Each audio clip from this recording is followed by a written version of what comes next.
Assalamualaikum warahmatullahi wabarakatuh. Sehat selalu buat teman-teman semuanya tanpa terkecuali.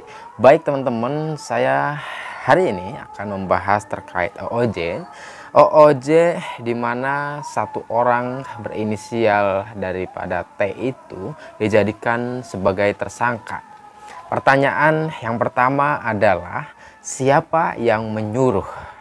Bahwa yang berinisial T itu menyuruh S Uci kemudian menyuruh menguras bak mandi.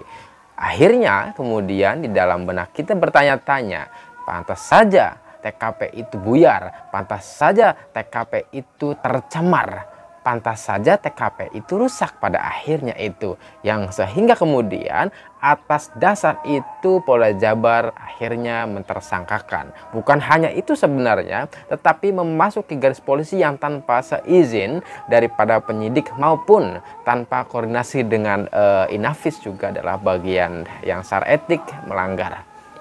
Lalu yang kedua pertanyaannya adalah siapa saja orang-orang yang berkaitan dengan tersangka T itu atau teman-teman yang membantunya tatkala itu, teman-teman yang merintangi bersamanya dan lain sebagainya. Itu pertanyaan yang kedua dalam benak kita yang mestinya ada sebuah jawaban dari Polda Jabar itu sendiri. Pertama, bahwa siapa sih yang menyuruh daripada inisial T ini? Bahwa inisial T ini sebenarnya kita semua sudah tahu bahwa Polda Jabar telah menyatakan inisial T ini adalah siapa saja, yaitu orang yang menyuruh Banpol S, ya kan? Banpol S kita tahu adalah Uci. Banpol Uci ini telah menyatakan dirinya bahwa ketika beliau itu menguras bak mandi itu atas suruhan Kanit Jatanras saat itu. Siapa Kanit Jatanrasnya? Adalah Bapak Ibda Taryono. Akhirnya kemudian kita bukan lagi mereka-reka, adalah langsung menjawab siapa sosok itu. Artinya di sini Taryono menyuruh Banpol Uci itu menguras bak mandi. Atas inisiatif siapa bahwa Kanit tersebut menyuruh Banpol Uci menguras bak mandi? Sedangkan kita tahu bahwa TKP itu di dalam kondisi yang memang belum selesai olah TKP-nya. Masa sih atas inisiatif sendiri? Apakah mungkin atas inisiatif sendiri? Bahwa ya ini adalah kasus besar, ini adalah pembunuhan dua biadab yang keji sangat. Nah, kok dia inisiatif sendiri? Apakah mungkin? Jawabannya barangkali tidak mungkin. Lah, apabila tidak mungkin atas inisiasi sendiri, berarti ada yang kedua, yaitu siapa yang menyuruhnya? Pasti ada yang menyuruh katanya, kan begitu teman-teman. Nah, yang menyuruh itu siapa? Secara teori ya teman-teman, secara teori bahwa ketika ada sebuah perintangan, baik itu yang dilakukan oleh sipil maupun oknum, dalam hal ini adalah obstruction of justice, itu bahwa secara teori pasti yang menyuruh adalah pelaku ya teman-teman. Nah itu, atau bisa saja yang kedua, misalkan pelaku melalui temannya, saudaranya, tolong dong sampaikan kepada orang tertentu, tolong usahakan rintangi kasus ini supaya tertutup, supaya tidak terungkap, itu juga bisa. Artinya walaupun orang kedua adalah bagian daripada yang membantu pelaku itu sendiri ya teman-teman, yang mengkomunikasikan itu adalah bagian yang membantu pelaku itu sendiri. Artinya secara garis besar adalah sama, bahwa yang menyuruh para oknum, baik itu sipil maupun anggota yang merintangi dalam hal ini adalah OOJ, berarti secara garis besar adalah pelaku ya teman-teman. Nah tinggal kemudian apakah yang sudah diketahui oleh Polda Jabar dalam hal ini kan tersangka, berarti kalau sudah tersangka sudah memenuhi unsur dua alat bukti ya teman-teman. Dua alat bukti itu kan dijadikan sebagai dasar penersangkaan. Berarti teman-teman pastinya bahwa inisial T ini akan mengatakan dan pasti sudah mengatakan siapa yang menyuruhnya teman-teman. Kalaupun tidak mengakuinya, misalkan inisial T ini tidak mengakui, saya tidak disuruh sama siapa-siapa, mungkin enggak sih? Nanti akan terlihat di dalam persidangan, sepertinya tidak mungkin. Kasus besar kok atas inisiasi sendiri sih? Nggak mungkin lah kira-kira begitu. Nah, memungkinkan besar bahwa beliau itu disuluh oleh para pelaku itu sendiri. Nah, pihak Polda Jabar harus menuntaskan itu. Siapa saja yang menyuruh? Apakah secara langsung pelaku itu menyuruhnya atau melalui orang yang mengkomunikasikan kepada OOJ itu? Nah, ini adalah PR daripada Polda Jabar untuk menuntaskan itu semuanya ya teman-teman. Sekali lagi, harus digarisbawahi siapa yang menyuruh. Inisial T itu dalam menyuruh Banpol Uci menguras bak mandi sehingga kemudian mengacak-acak image-nya, merusak TKP dan sebagainya. Dan memang betul adanya seperti yang dikatakan oleh Bapak Polda Jabar ya, Bapak Humas Polda Jabar Ibrahim Tompo itu ya teman-teman. Nah, oke, itu yang pertama. Dan yang kedua, apakah memungkinkan bahwa inisial T ini akan membongkar semuanya dan kemudian menyebut semuanya teman-temannya yang terlibat dalam ranah OOJ ini? Pasti ini memungkinkan sekali jawabannya. Pasti ini memungkinkan sekali karena apa? Beliau tidak mau juga orang rame-rame kok saya doang yang kena, kira-kira logika sederhananya begitu. Pasti akan bernyanyi, pasti akan mengucapkan siapa saja. Yang pertama adalah yang menyuruhnya juga, yang kedua adalah teman-temannya yang membantunya dalam kemudian merintangi itu. Pasti itu teman-teman.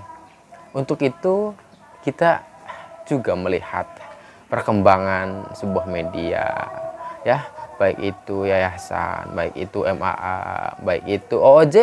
Pasti di antara mereka ada yang ketar-ketir. Pasti itu. Ada yang mengatakan bahwa inisial T itu adalah misalkan bukan OOJ-nya, bukan pelaku OOJ dan sebagainya. Jelas kok bahwa Banpol Uci di dalam sebuah wawancara podcastnya dengan Kades itu mengatakan siapa yang menyuruhnya adalah Kanitja Tandras. Beliau mengatakan secara langsung. Videonya tersebar, saya juga punya. Kira-kira begitu ya teman-teman. Nah, pasti akan dagdikdugdar gitu ya. Pasti itu. Karena apa? Yang kedua memungkinkan adalah akan merembet, mengatakan yang sebenarnya siapa saja yang membantu dalam prosesi merintangi itu. Akan kemudian terbongkar nanti misalkan CCTV itu ada di mana. Akan terbongkar kemudian misalkan inisial I juga. Akan terbongkar kemudian teman-teman semuanya dari A sampai Z itu, baik sipil maupun anggota itu. Kita support Polda Jabar dalam ranah apa? Kalaupun memang keanggotaan ada yang salah, maka harus dituntaskan juga.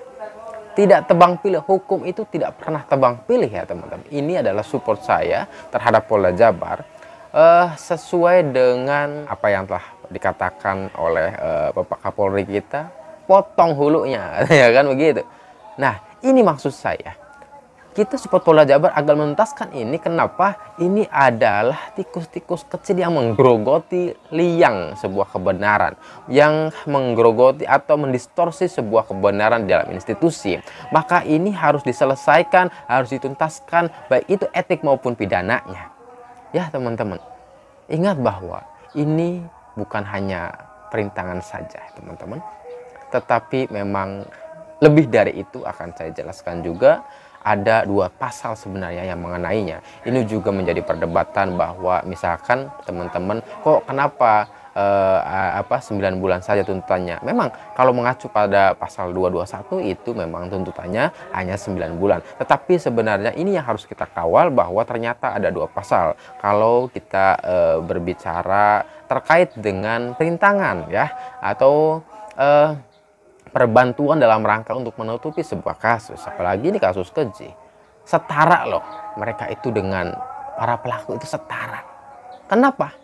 Mereka itu sama saja membantu pelaku dalam rangka menutupi, tidak mau membongkar pelaku itu, sama saja dosanya. Nah, lalu kemudian teman-teman, bahwa ini kan berbicara tanggal 19 ya teman-teman. Bapak Kanit ini menyuruh S itu pada tanggal 19 pagi hari. Ingatkah teman-teman kalau 19 itu ada namanya geng, yang memang geng itu masuk pada hari itu, baik itu pagi, siang maupun sore. Dan kemudian Bapak Polda Jabar Ibrahim Tompo itu mengatakan ada upaya bersih-bersih dari perwira dan 2 bintara itu, dan ternyata ada di dalam TKP sebelum geng yang mau mengambil kucing itu adalah masuk ke TKP itu sendiri. Apakah mereka itu adalah bagian dari yang terlibat atau bukan? Memang ini adalah hak prerogatif Polda yang akan berbicara sebenarnya apakah ada keterkaitan dengan mereka. Ya kita sebagai netizen skeptis dong, ragu dong. Masa sih tujuannya hanya mengambil kucing? Ya enggak, ini adalah kasus besar, ini adalah kasus keji, ini adalah kasus biadab. Ya kok semudah itu hanya mengambil kucing? Walau pada akhirnya kita tahu dalam sebuah media tersebar bahwa yang diambilnya adalah ada paket, ada Yaris, ya enggak, ada sarung itu ya, atau full golop itu ya, itu dan lain sebagainya teman-teman, kucing termasuk ya. Ini apakah ini adalah sebuah alibi saja? Ya kan, ini curigaan netizen. Kalau berbicara apakah mereka terlibat atau tidak, ya itu urusan pihak Polda ya, yang mempunyai hak prerogatif itu. Kita hanya menganalisa dan mencurigai, ya kan, menduga mungkinkah mereka itu terlibat ya teman-teman. Bahwa pada tanggal 19 itu sekali lagi banyak orang yang masuk, dan kalaupun ada yang mengatakan bahwa kenapa teh gitu kan, kenapa enggak I saja yang jelas-jelas, misalkan Angger mengatakan bahwa I itu mengambil atau mengganti daripada harddisk itu. Terus kemudian ada yang mengatakan kenapa hanya T saja yang masuk tersangka, tetapi pada orang-orang yang pada tanggal 19 yang masuk itu seharusnya mereka ngapain itu di dalam. Nah, ini adalah harapan kita semua bahwa Polda Jabar PR-nya besar sekali terkait OOJ juga. Dalam hal ini diusut tuntas oleh Kadif Propam langsung ya, bahwa OOJ harus dituntaskan. Ya tidak mungkin adanya ya, ini pendapat netizen, tidak mungkin adanya bahwa OOJ itu dilakukan sendirian, tidak mungkin ya. Jelas bahwa inisial T akhirnya nanti memungkinkan akan menyeret nama-nama yang lain, saya pastikan itu, dan akan menyebutkan nama-nama siapa saja yang sudah menyuruhnya itu teman-teman ya. Saya yakin kita support semuanya ya, baik itu dari netizen, PH, dan YouTuber, semua pihak dan sebagainya, bahwa yang terpenting selalu kita viralkan, dan ya apa ya, aspirasi atau pendapat analisa kita ya yang bisa memberikan kontribusi sekecil apapun itu ya, ya yang bisa memberikan kontribusi dalam ranah apa ya, ikut membantu membongkar ya kan, walaupun hanya meramaikan saja, it's okay. Baik, itulah teman-teman, semoga kasus ini benar-benar terbongkar sampai tuntas, tidak memandang bulu. Siapapun yang salah harus dikatakan salah, yang benar kita katakan benar. Semoga selesai. Terima kasih, sehat selalu. Wassalamualaikum warahmatullahi wabarakatuh.